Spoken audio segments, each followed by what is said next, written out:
preach after that, to be honest with y'all. Let's go. All right. Well, thank y'all so much for coming and being a part of the services here at Shoal Creek. We are currently going through a series here through the book of Philippians. That's the way we do it here at Shoal Creek. We start in a book and we just work our way through it. We allow God to pick the topics and the subjects that we discuss. I don't get together with my staff and say, hey, I think we need to talk about this or that. No, we just go straight through the book of the Bible. And whatever God is talking about, we are going to talk about, which keeps us honest. Everything in that book is meant to grow us. Everything in this book is meant to perfect us in our faith. And I just am a firm believer that if you will just read the book and talk about the book, everything will fall into place. And so that's the way we do it here. We start in a book and work our way. We're currently going through the book of Philippians. We are in chapter 1. We are in chapter 1 of Philippians, and we will make it through the end of chapter 1 this morning. And so, it's taken us 4 or 5 messages to get through it, but it's a great book. And that's just the way it is. And we want to get all of it. The last time we were together, to stay in context, I preached a message that was titled, The Meaning of Life. The meaning of life. And the reason I titled it The Meaning of Life, because that's exactly what Paul is doing. He's still in the middle of his introduction, or he's actually coming to the conclusion of it, and he shares with the Philippians the meaning of his life.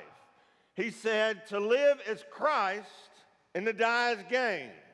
He made it absolutely clear that Jesus Christ was the meaning of his life. It was the substance of his life. It is what drove him to do all the things. And he didn't fear death anymore. In fact, death was a gain.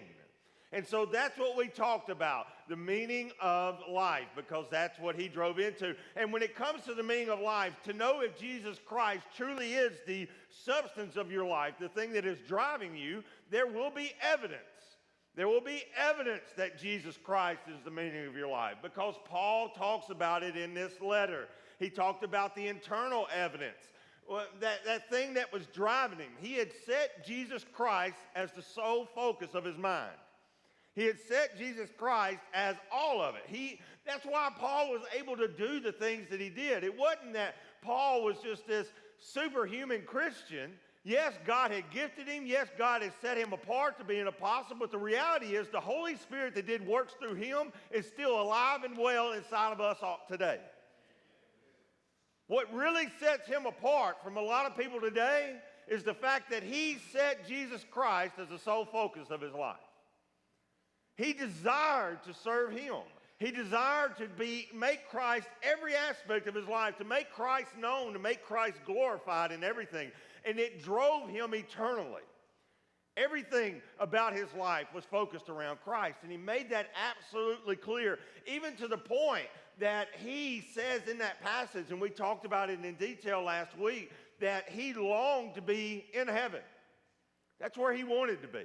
Remember, Paul is under house arrest. He doesn't know if he's going to live or die. He just knows that, you know what? It would be really good to be in heaven. In fact, I have been stoned and left for dead.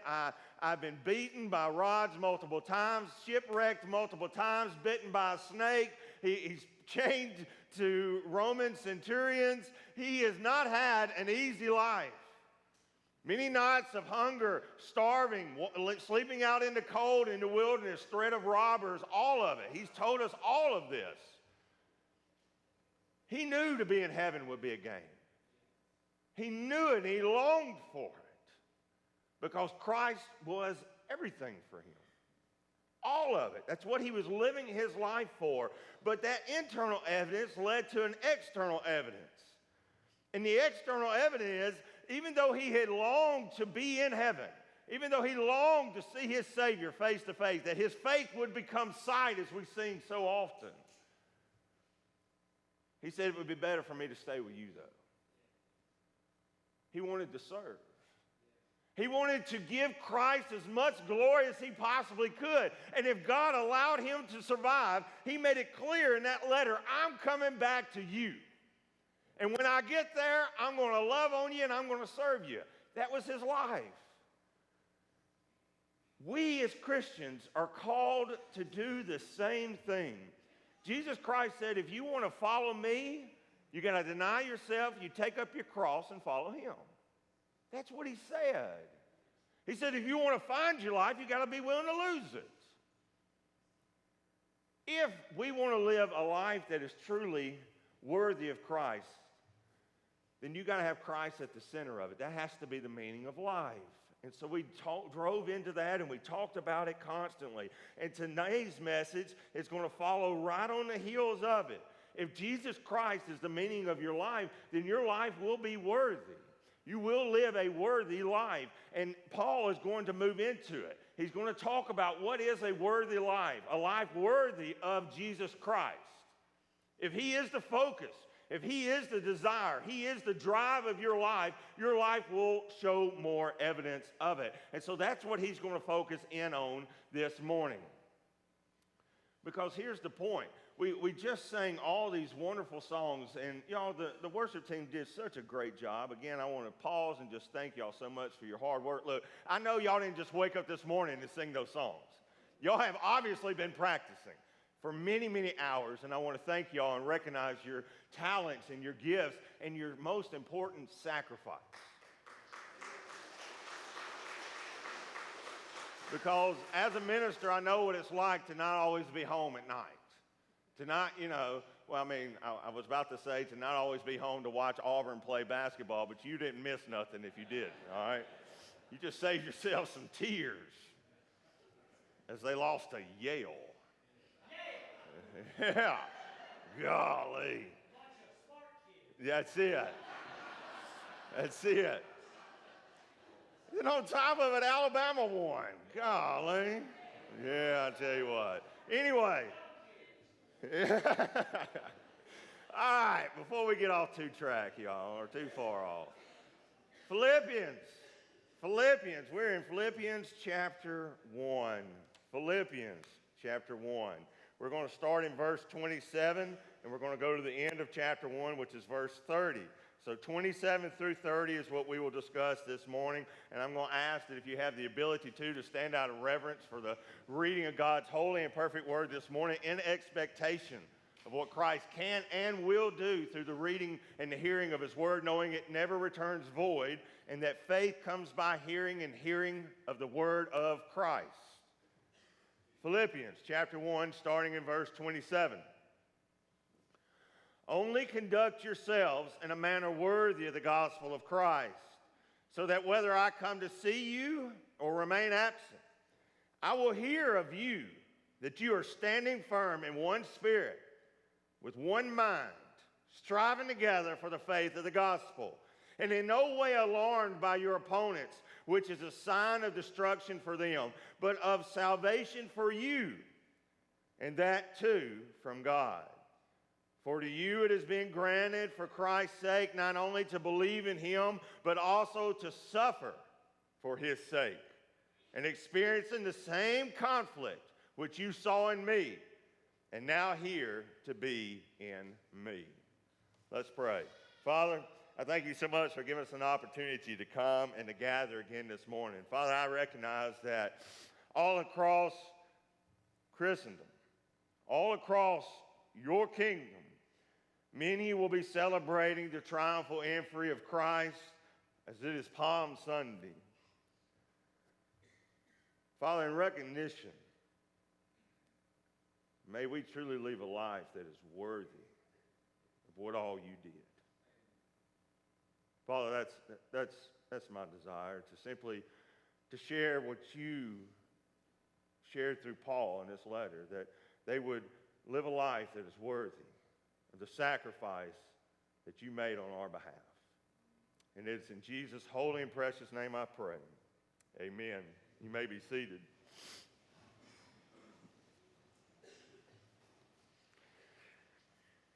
While getting ready this week, y'all know my mind sometimes will wander, and you just never really know what's going to happen. And so I'm studying this week, getting ready, and I'm reminded there were many classes I had to take in high school, and some of them were good, some of them were not so good. One class that I took growing up was about Greek mythology.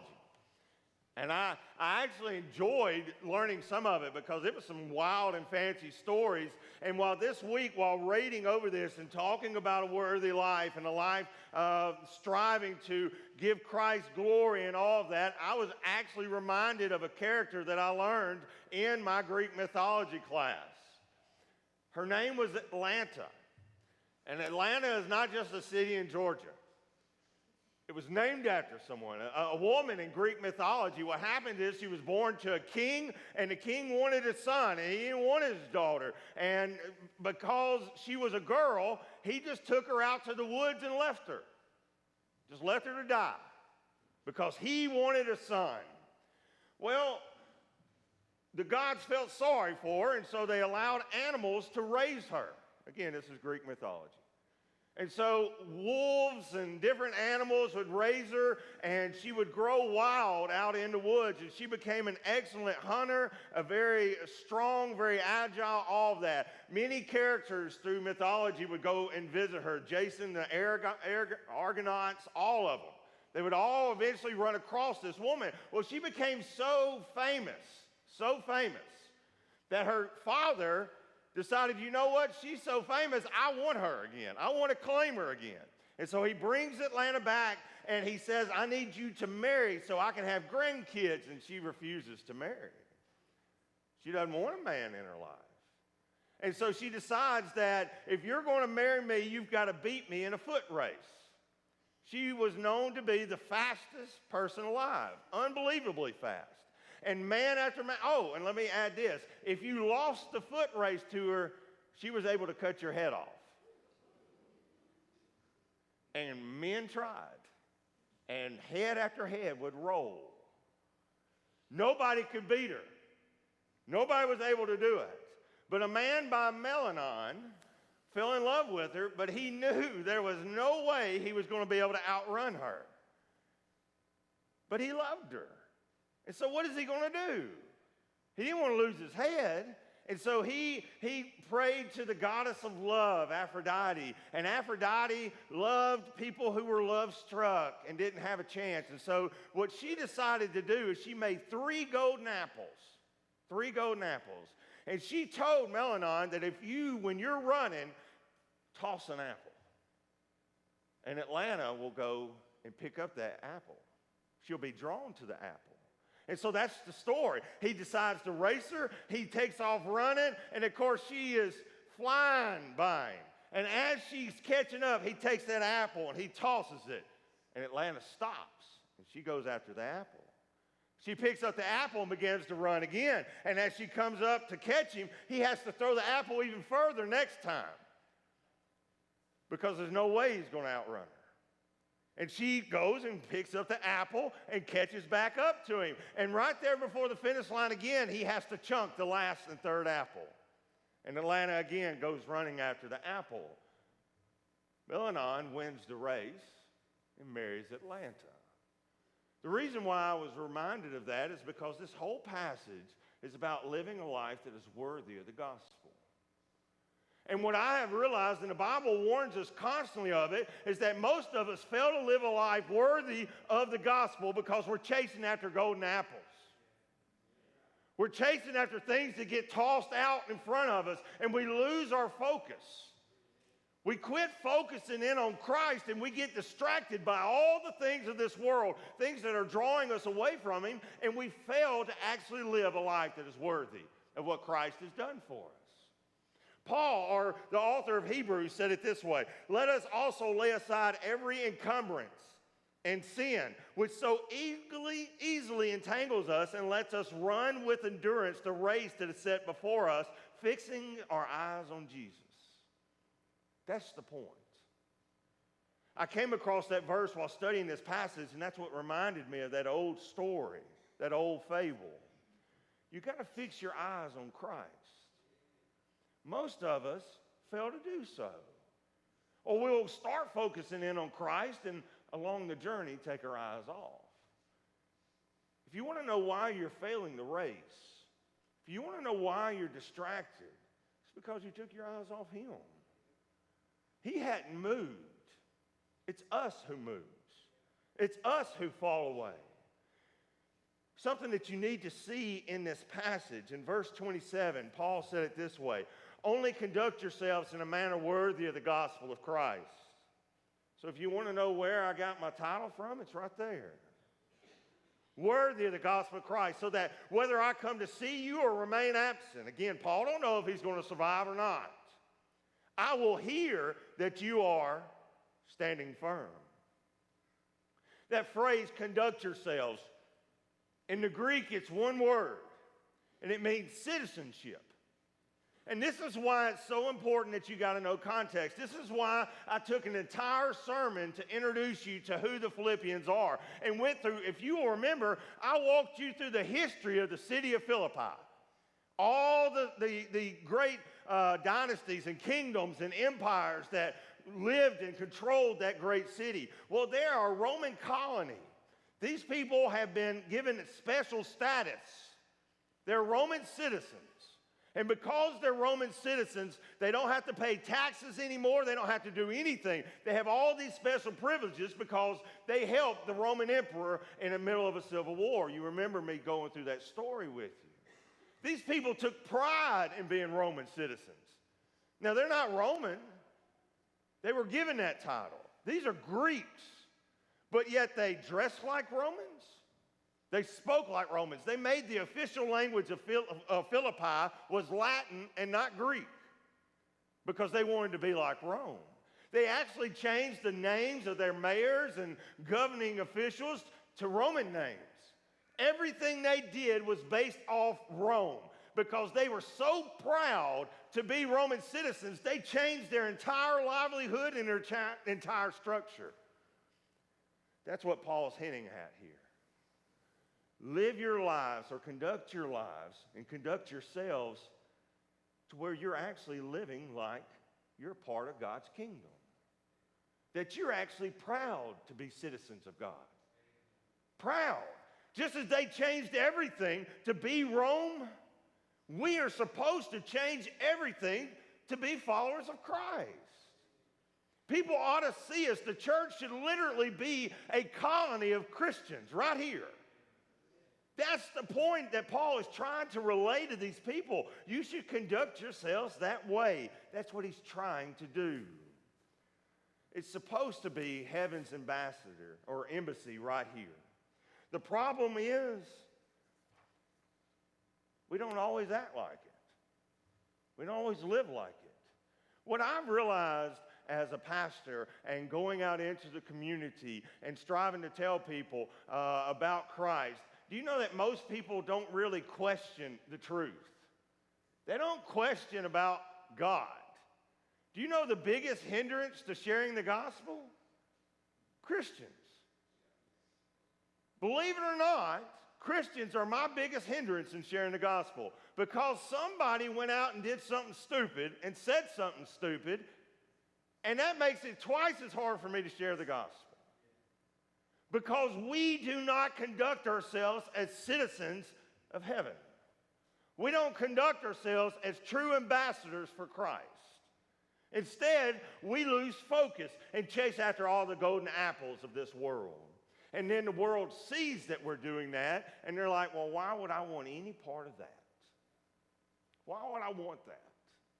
They're no different than really me. Notice that Paul said in that passage there that he says, I desire to hear. Whether I come to see you or not, I want to hear that you're living for Christ. I want to hear this. Y'all do understand that people talk, right? Have you been on social media lately? People love to talk. They'll give you an opinion when their opinion don't matter a hill of beans. But that's what they want. They talk about it. And let me remind you of something. People are talking about Christians all the time. If you don't believe me, let me go do something stupid out there. Let me decide, you know what? I think I've got my addiction kicked, licked, not a problem. Let me go out to the local store. Wait, Tucker's is over here, right? Let me go to Tucker's right up the street and pick up a half gallon. Let that happen and let somebody see me do that. And you can count to 10 before 50 people know about it or it ain't plastered on social media. People love to talk. Man, they talk all the time. That's why I always get confused when people say, I'm not very good at sharing Jesus. Yeah, but you'll share gossip in a second. People love to talk, and y'all need to know the Bible makes this clear. Paul wants to hear the world talk about how the Philippians are living for Christ. Romans chapter 1, verse 8, Paul said this, "First, I thank my God through Jesus Christ for you all because of your faith in being proclaimed throughout the whole world." Paul, when he gets to Rome, he's actually thanking God because of all the people that are talking. He's hearing about it. In 1 Corinthians 5:1, it is actually reported that there is immorality among you, and immorality of such kind as does not exist even among the Gentiles. Paul, when he wrote to the Corinthians church, he says, man, I ain't got to be there. I know how bad things are because word's already gotten to me. People love to talk. They just love to talk. In Galatians chapter 1, verse 6, I am amazed that you are so quickly deserting him who called you by grace of Christ for a different gospel. He heard that the church at Galatia was already starting to leave the gospel of grace to go back into legalism, to go back under the Jewish law. He heard. And what he wants these people in Philippi to do is to live in such a way that is worthy of Christ, that the reports will get back to him that'll be positive. That's what he wants. That's his desire. And so what does that even look like? If he wants them to have a worthy life, what does a worthy life look like? How should we live that gives Christ worthiness, that glorifies him? Well, he tells you in this passage. He doesn't leave you hanging. He doesn't say, hey, I want you to hear about your worthy life for Christ and not tell you what that looks like. He explains it to us right here in our passage. And so that's what we're going to do. We're going to look at a worthy life. Number one, a life worthy of the gospel strives for unity with one another. Strives, fights for unity with one another. I know some of you may not know this, but you should if you've been attending here at any point in time. There ain't a perfect church. There's not.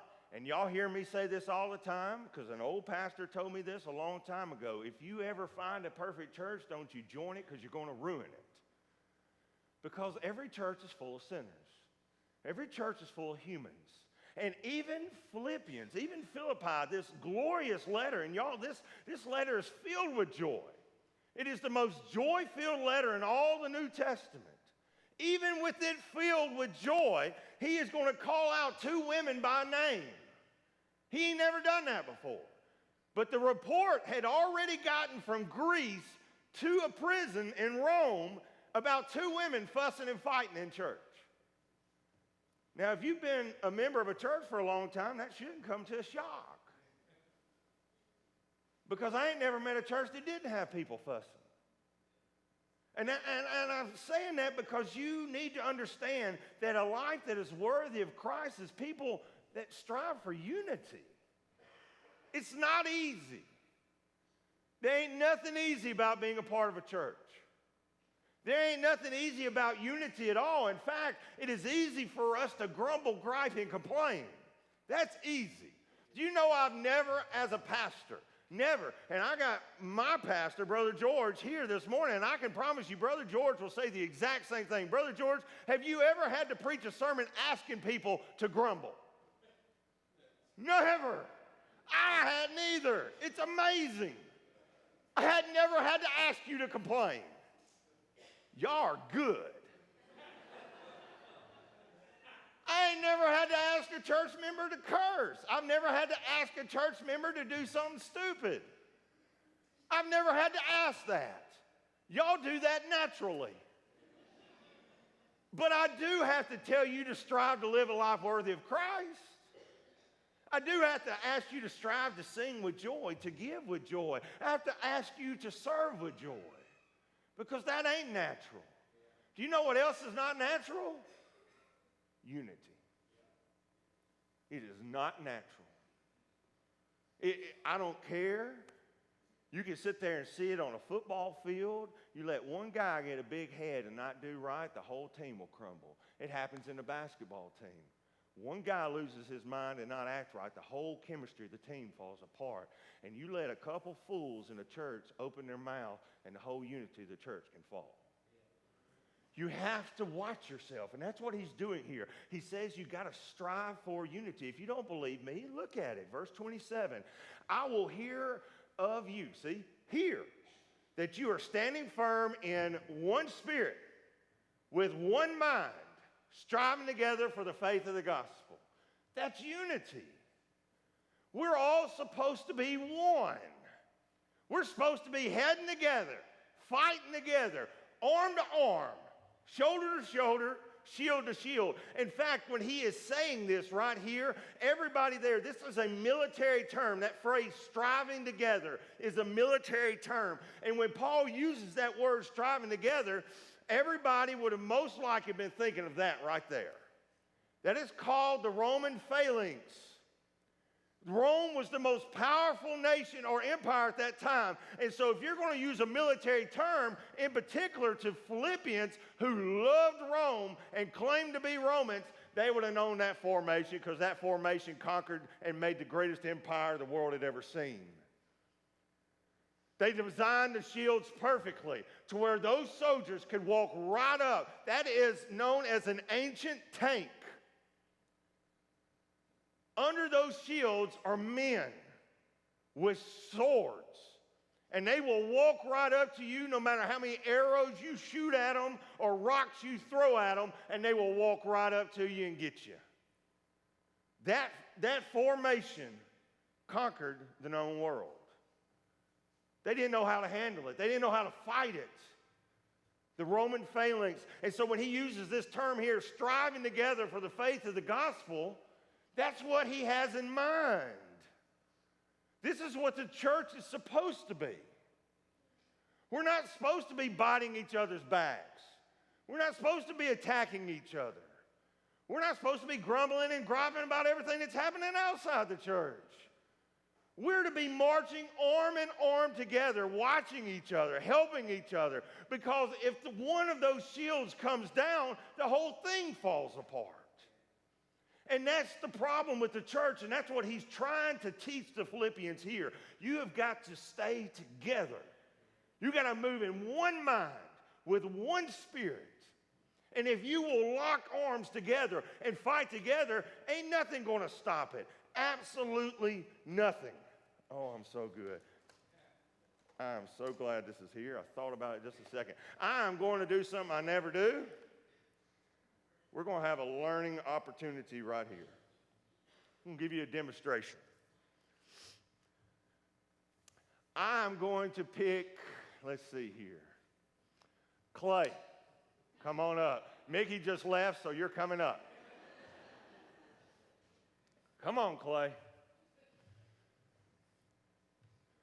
Clay looks like a healthy, strong man, correct?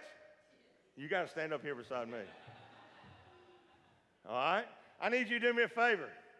I need you to break that pencil.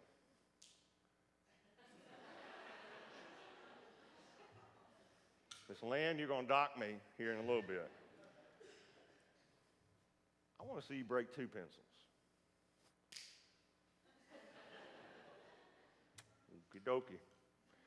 I'm going to run out of pencils, so now I want you to break 4 pencils. We're going to double it.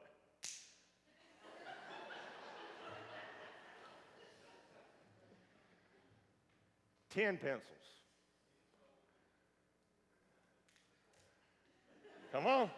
Come on.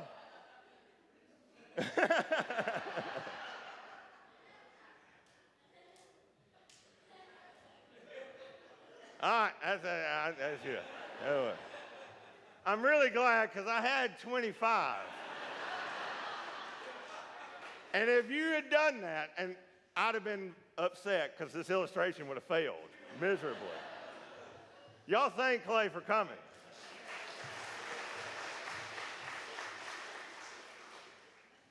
Anybody else want to give that a shot? Because I can promise you, them 25 ain't going to snap. Ain't going to be able to do it. And the reason I'm telling y'all, this ain't a new thing. You already know this. In fact, the Old Testament talks about it. A cord of 3 strands is stronger than one. The wisest of all said that, King Solomon. Why do you think the Bible has over 50 one another commands in it? Because we were meant to be like this. We're meant to encourage one another, to pray for one another, to worship with one another, and to correct one another in love. We're meant to do that. That's the whole point.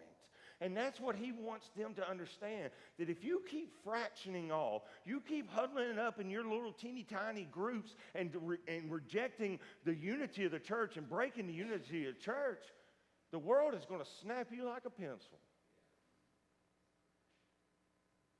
This is hard to break when we're all together. That's the point he's wanting you to understand. He wants you to realize that. You've got to remain together. There's an old Ethiopian proverb that says this: if all the spiders would combine their webs, they can ensnare a lion. There is a roaring lion in this world seeking to devour. And your one little web ain't going to stop him. But you put the whole church together, that joker can't do nothing. We've got to do it. If you don't believe me, look at any old or any documentary of Africa, man. It's the gazelles and water buffaloes and the other critters out there that are away from the pack that gets eaten. That's what he's looking for, the stragglers. You've got to remain united. Stop fussing and fighting, all of it. And so that's what he tells them. Number one, if you're going to live a worthy life, you've got to fight for unity. Because it's natural and easy to snap at each other. It's natural and easy to pull away.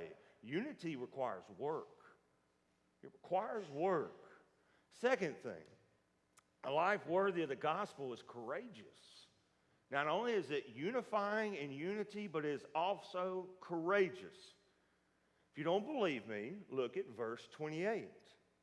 In verse 28, Paul goes on to write this: "In no way be alarmed by your opponents, which is a sign of destruction for them, but of salvation for you, that you too from God.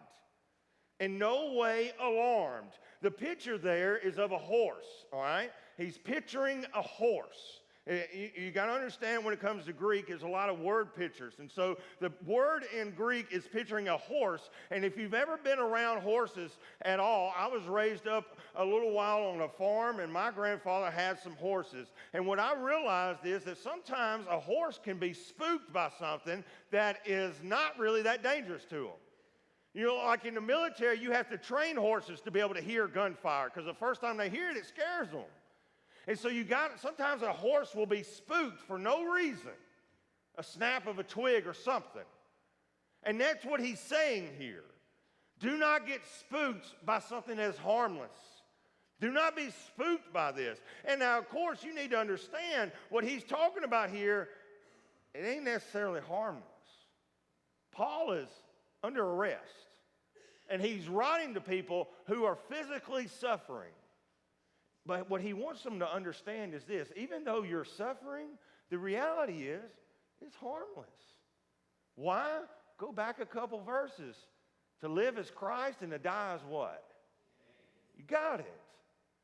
Do you see how all this is leaning up and lining up perfectly? That if Christ is the center of your life, and you know that death has no victory anymore, it has no sting anymore, there ain't nothing they can take from you.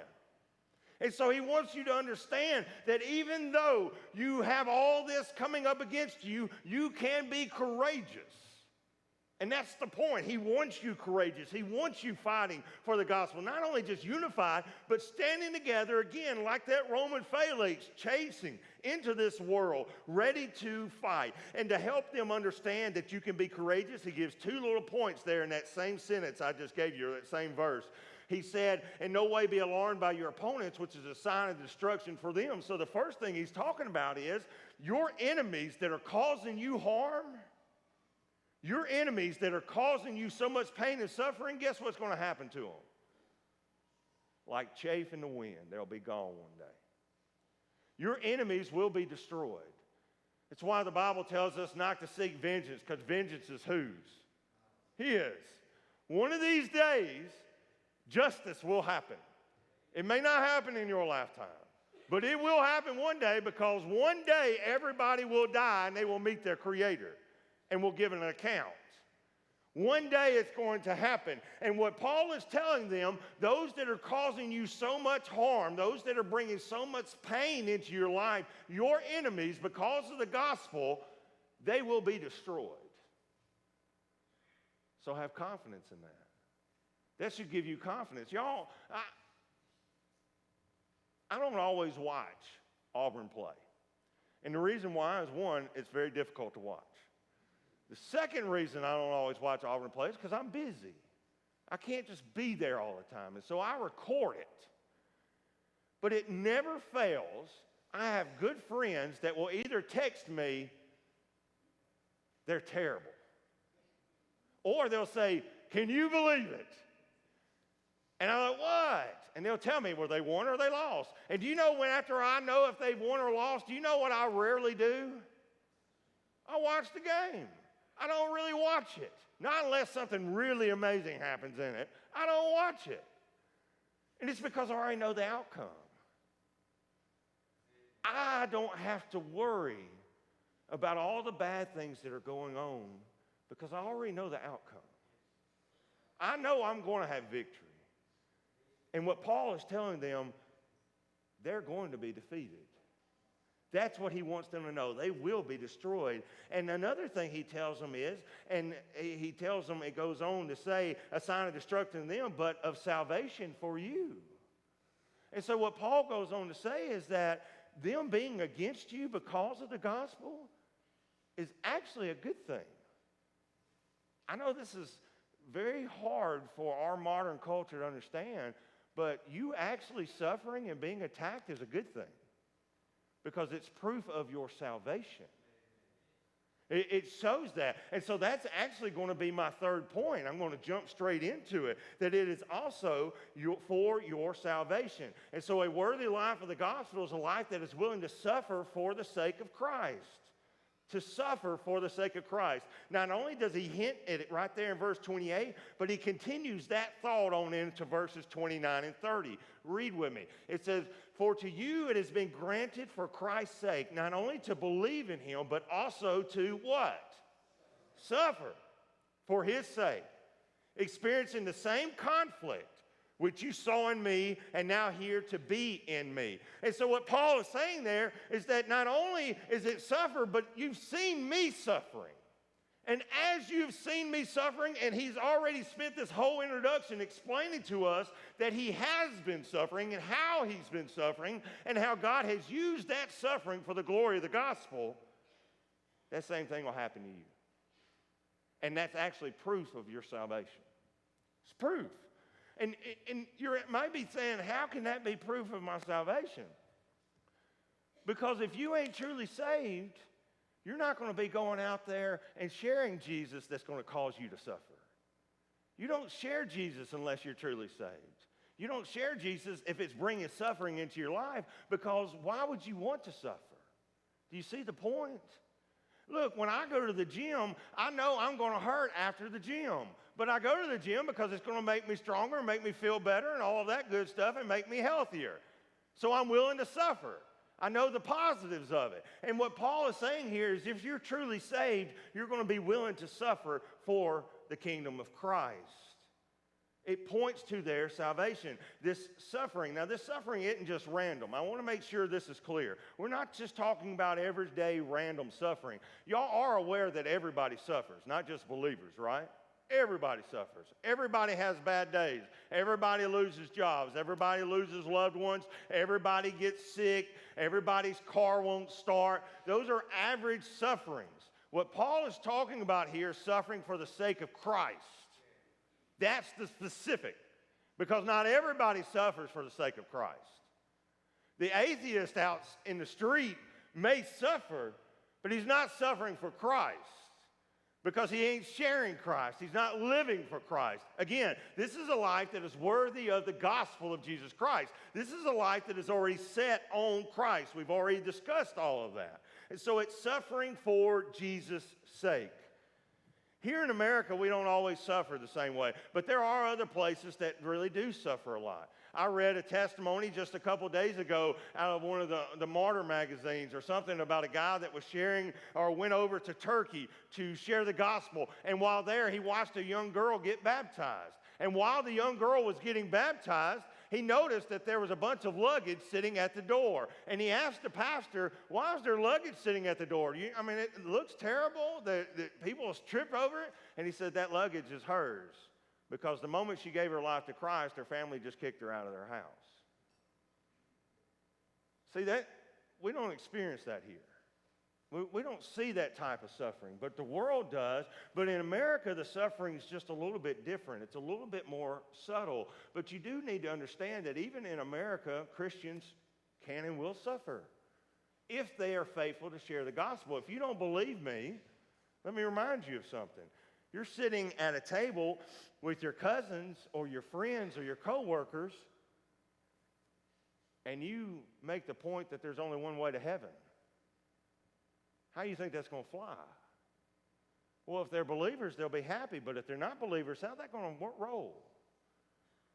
I don't know about you, but not everybody in my family believes there's only one way to heaven.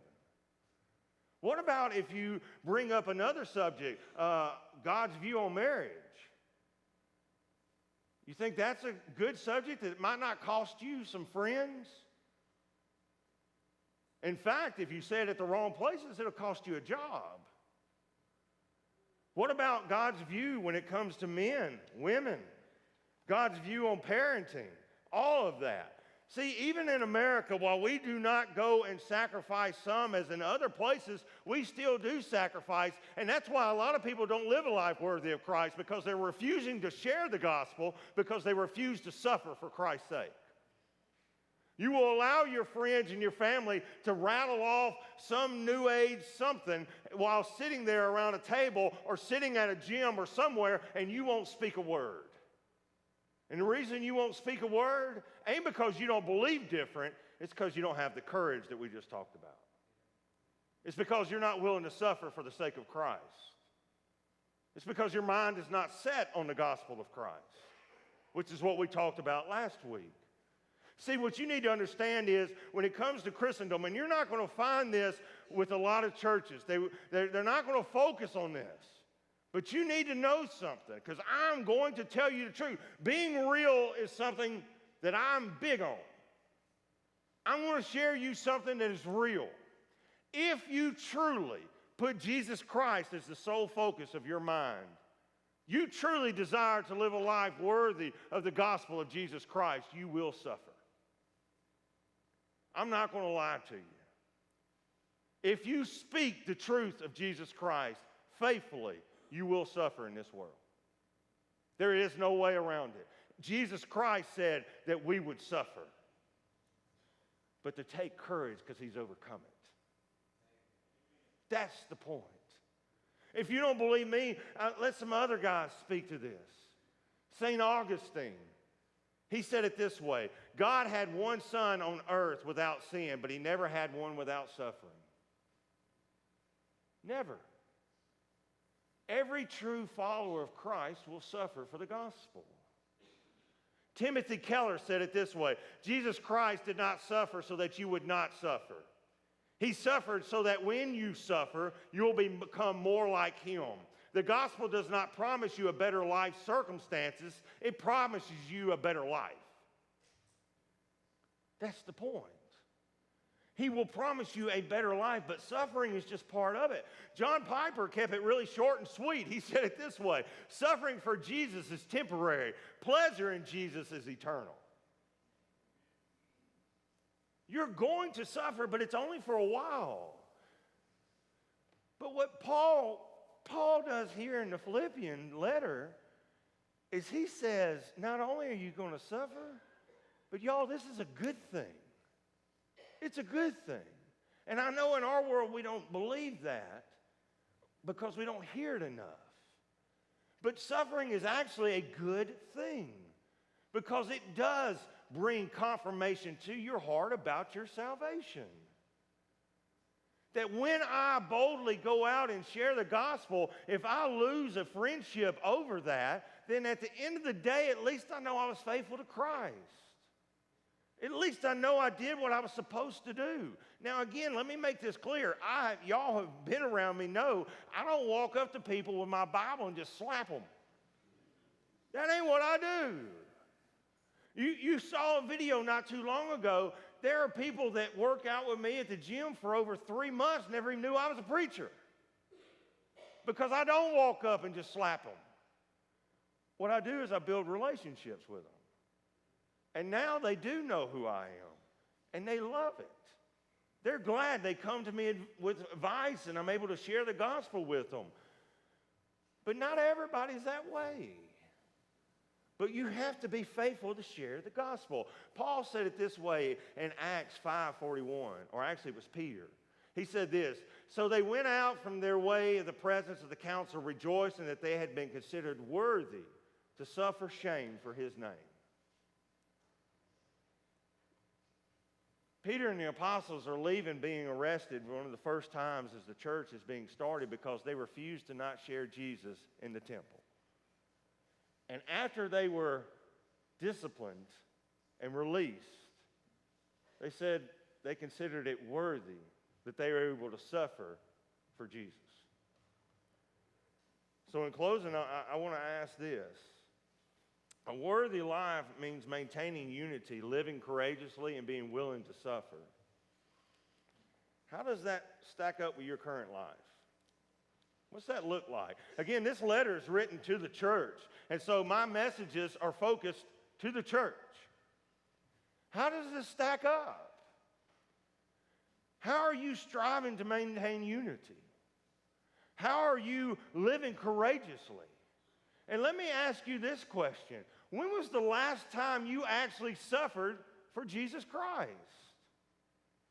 That you actually were bold enough to do something for his kingdom that you were willing to suffer for it. Because here he's trying to bring encouragement and joy into the lives of the Philippians by pointing these facts out. He wants to hear about how they are living worthy of such a great sacrifice that we all just sang and praised and clapped about. Jesus Christ went to the cross at Calvary, suffered and died so that you could get saved, so that you could fulfill the mission that he has called and equipped you to do. How are you living in light of that? How is your life worthy of such a great honor and sacrifice? Strive for unity. Strive to be courageous. And do not be scared of what the world threatens. Because greater is he that is in you than he that is of this world. So stand in courage today. Fight for unity.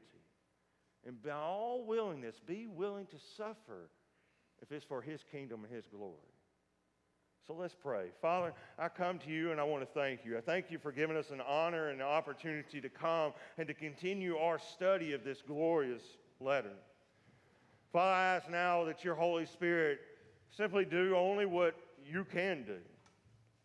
You're the only one that can speak into our hearts. You're the only one that can truly change our hearts, that can do exactly as it said in the book of Acts, to prick our hearts and make us cry out. Father, I know in my own life that there's been times that I wasn't courageous. There was times that I was not living for you. Oh, I may have made a profession at some point, but my life, I had been living for myself a long time ago, chasing every golden apple of this world. And you brought destruction into my life. You brought suffering into my life because you chasten those whom you love. And Father, I've strived to set my eyes on you. I've strived to live worthy for you, to live for your kingdom. Father, it's not a worthiness. I know that I've been worthy of you, but I'm striving so that the world can see what you've done in my life. And I pray that that's exactly what you'll be speaking into the hearts of your people right now, that they will strive to live in such a way that you are glorified and that the world will hear what you've done in their lives. Help us, Father, to be living testimonies to your grace and to your love and to such a great sacrifice. As we're entering Holy Week now, Father, help us to remember what you did